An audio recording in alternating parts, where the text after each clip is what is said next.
Hello, and welcome to my YouTube channel, or welcome back to my YouTube channel, The Infinite Inkwell.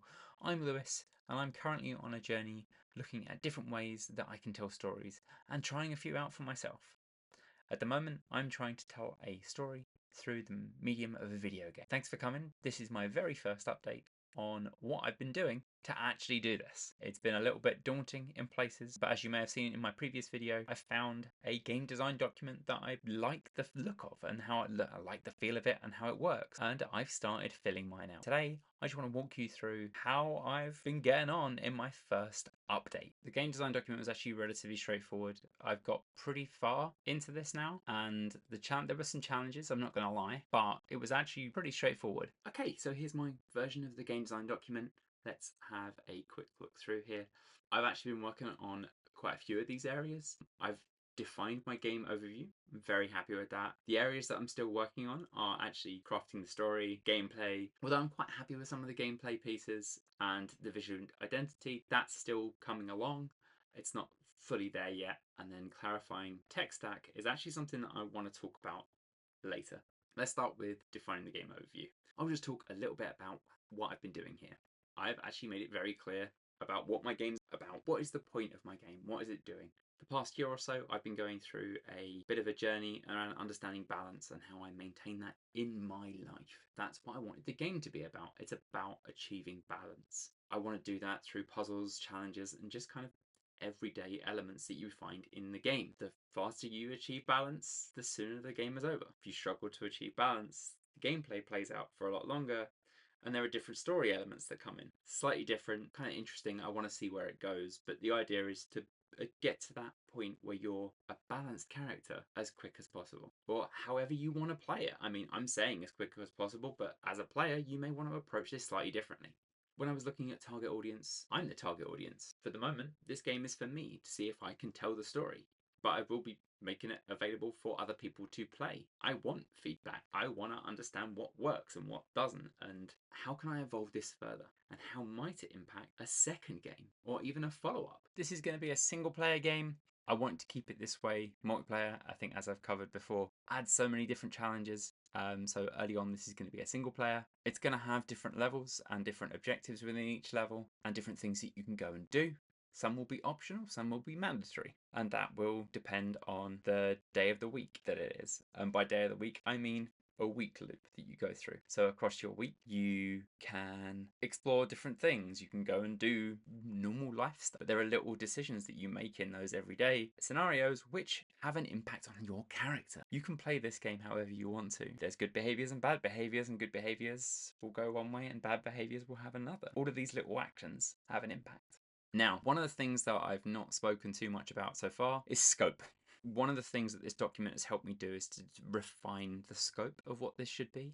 And this was big. So that whilst there's no finite number right now on levels and playthroughs, I've got some vague ones that I want to try and stick to, but on the whole there aren't any. But I wanted to start to create a limitation so that this just doesn't go on forever. So I've kept it relatively simple. I want to have 10 levels, so 10 different locations that you can explore. There is going to be a max number of gameplay loops, which is also going to be 10 to keep it as a nice round number. In some of these elements, I've actually included stretch goals. Stretch goals I thought were quite important because it might be that I go, oh, this was really good or really easy. I want to flex that a little bit more. So in the instance of this, player characters were one of the things that I was going to add as a stretch, because you'll be able to have different stories and actually have different NPCs that you'll interact with, maybe even different areas. But again, that's like a huge stretch. So when I first had that idea, I was like, yeah, that's a great idea. But then realistically, is it? No, I should be looking at something simple. I've said this before, simple is important. So that's what I've been focusing on. That takes us over to the next part, which is around the story. I've done my best to avoid any spoilers in here. So I know what's going on, but I've actually just copy and pasted a couple of bits out so that I can share some of this with you. So it's going to be set in springtime London. There will be elements within the design that make it feel more like it's London, or at least British. I am from London. Like, this is my home city. and just having little elements of that within the world is quite nice. This might happen from a language perspective, but also some of the visuals as well. The game will be a little bit interconnected, so because I wanted to go for that gameplay loop, that world might be impacted each time you go through the loop by the decisions that you make and the different things that you choose to do. So it will be linked within itself, and it will have a day and night cycle as well, so you'll see environments potentially in different settings. I'm going to try and keep it a relatively colourful world, but not overly vibrant to cause issue or maybe even distract. I think it's important that the colour and the lighting in the game actually reflects what's happening in the game. The next bit around the main character is a little bit odd. It's not quite there. I think for me, I think it's going to be easier once I have a design for them. Otherwise, I'm just going to be creating myself. So this is probably the biggest area that might change within this piece. But I do like the idea that having their decisions being good or bad, and maybe flippant versus something more considered and engaged. And this could actually make up a really interesting part of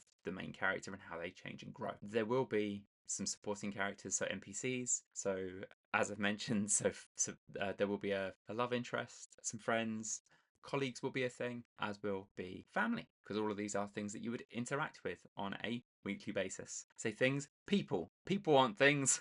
You interact with these people on a weekly basis, so it's important to make sure that they're engaged in that storyline. So there will be some basic levels of movement within the game, interaction. Each character will be able to jump, but that may or may not be changed by the different collectibles. So how you're personalizing your experience based on what you pick up in the game and the actions that you take in the game. This is why it's kind of interesting. I think this is gonna, from a technical perspective, is gonna end up in like a big bunch of like calculations in the background to balance out the character and what they're doing. But I quite like that. There's something that is weirdly exciting about having that in the background somewhere. I'm actually really looking forward to it. I've thought about it so many times.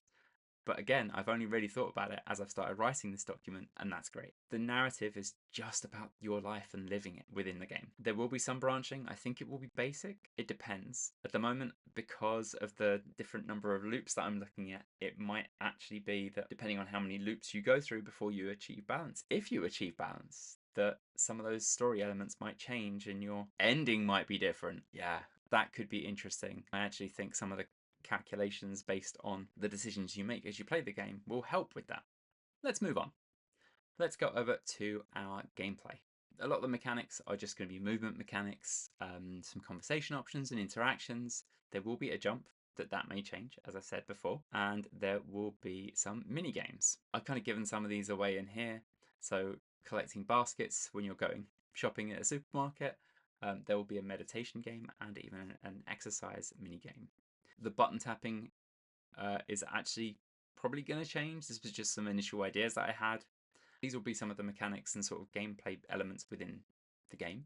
When it comes to the camera view, where this is going to be a platformer, I feel like side scrolling is probably going to be the most sensible thing. But whether the camera will move on its own or with you is probably up for debate. It's probably going to move with you, so that's something that I will probably bake in as I build it. The objective here is to find balance. And I've spoken a little bit about that before, but that's the idea, is to go through those game loops until you achieve balance. And that is kind of the big thing within the game. There are, as I've got here, so if after 6 weeks you've still not achieved balance, then there'll be bad endings. But that 6 weeks is low. That was meant to be 10 weeks. So if after 10 weeks you've not achieved the balance, things go wrong. You can see this is a living document, right? It's not done, one and done, still moving. I'm still making changes. When it came to progression, this was important for me. The difficulty is defined by the player choice. So the difficulty should be the same throughout the game. So the ability to do it isn't going to change, but the decisions you make will impact how hard a game may feel. Or in this instance, where if you make positive choices, game's going to feel easier. If you make what could be considered negative choices, then it will make it harder.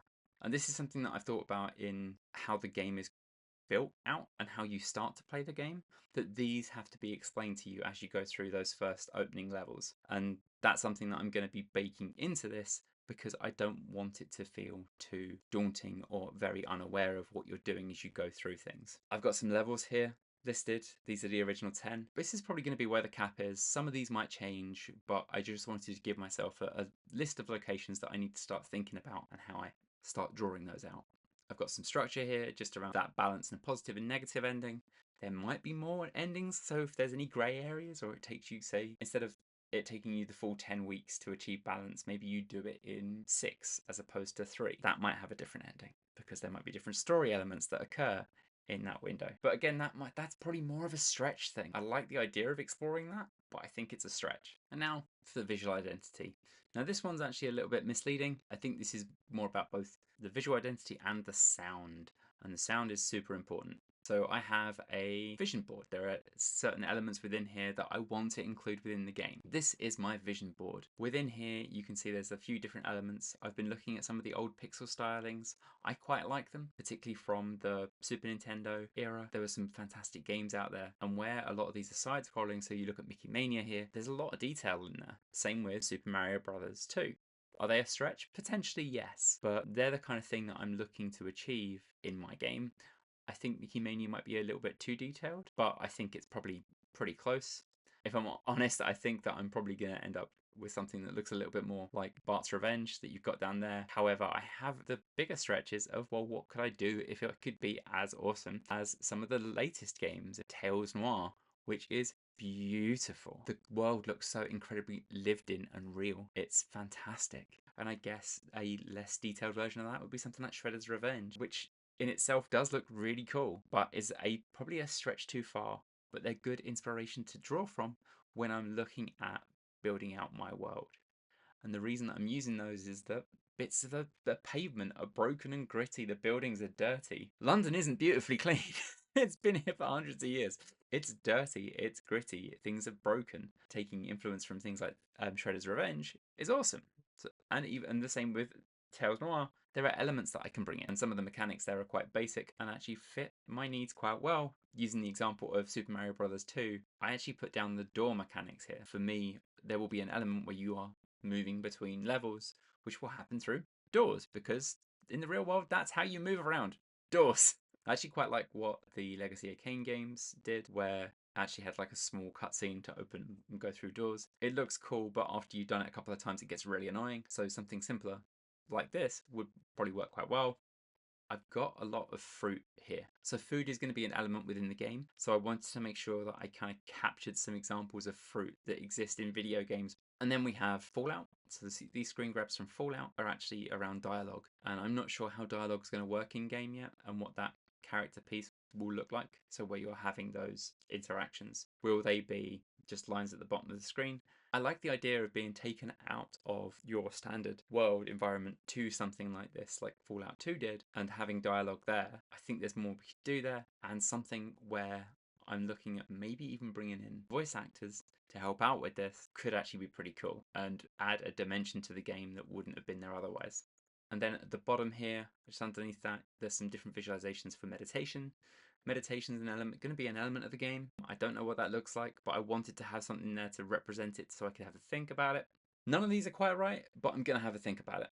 And then last but not least, one of the things that had to go on this as a board of inspiration and consideration is actually Pritate software, also known as Pirate Software. So I would probably not be doing this had it not been for watching some of his streams and some of the stuff that he's gone on to say and explain and encourage his community to go out and build and make stuff. This is my vision board. Next up is sound. So sound has been something that I've been thinking about a lot and how I want to do it, and taking inspiration from Hidden Folks, the way that he used a lot of voice and mouth sounds for some of theirs. I think I will be doing that a little bit. There's certain elements that I want to create myself as well. So there are going to be different foods, as you can see in the game. Some I want to use sloppy sounds, which might be more mouth sounds, almost akin to something you might get in ASMR. But then I want crunchy sounds for certain foods, so crisps, chips, apples, so fruit. It's got a nice crunch to it. I might actually just record the sound of me biting into fruit for that. I think that could be a lot of fun. The dialogue, I'm undecided on. Dialogue could be really interesting if I actually had people speak it. So if I brought in voice actors, it's something that I'm definitely considering right now. And the other one is actually using mumbling like old Lego games. It was something that was entertaining, but it might set the wrong tone. And the fact that I'm probably going to have captions for this as well, it might undercut it. So I'm undecided right now around that. It could be that I go for no sound at all. World and environment sound is super important for me. I wanted some of these worlds to feel more real. So I'm actually going to go out into the world and record sound. So if I am in a coffee shop, what does that sound? What's the background noise like? It could just be random conversations, and it could be in a restaurant where you've got people at a table clinking of cutlery. How do I bring that in? Maybe I'm just at home. What's the ambient noise at home? So there's a few different things that I want to explore there and things that I could bring in. And I think that would be kind of cool. And then maybe have in-game music as a separate piece to that when relevant. And I don't know what that's going to look like yet. The in-game music, whether I do something myself or I go to a third party. So I go to a recording artist to do something for me. So maybe it's just music. Maybe there's a weird little song. I don't know. It's definitely up for debate. Of course, I could always go royalty-free music, but I don't know right now. The last one here is my tech stack. So I'm not going to talk too much about my tech stack today because I feel like a lot of this is actually going to be what's in my next video. When I was looking at my tech stack, I was thinking about who is this for? What platforms do I want to make it available on? This has actually made me think about the tech that I'm currently running off of. You may or may have not noticed, but I'm actually running on a Mac right now. And I've heard a lot of mixed things about developing on a Mac. Do I need to consider a Windows machine? Personally, I'm not a massive Windows fan. I've been using Macs now since 2006, and I love the interface, but is it the wrong platform for this? Possibly, yeah. Do I need to be thinking about what that tech stack looks like now? Probably.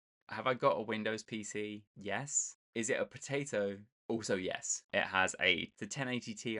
It has a 3rd gen i7 in it, I think. It's old. Should I look at something newer? Maybe. It's something that I'm going to have a think about because buying a PC these days is not the cheapest, particularly if you're starting to look at graphics cards. It's a challenge. I don't have a lot of space, so I'm probably going to be looking at a smaller form factor, which can also increase the cost. Definitely something I'll be thinking about. I feel like I've got enough now to be going through my game design document and actually turning some of these elements into reality, whether that's sound effects, artwork, and kind of the in-game like sprites or worlds. But also, I feel like I've got enough now to start thinking about which engine. And that is going to be my next video. What engine am I going to be using to build this game?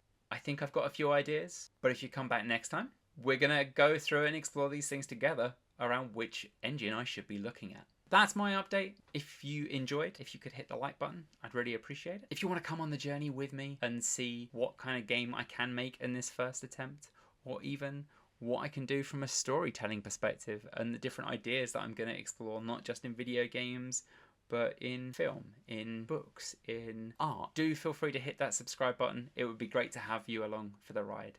If you enjoyed this video, then maybe you will enjoy this one as well. Thank you for watching.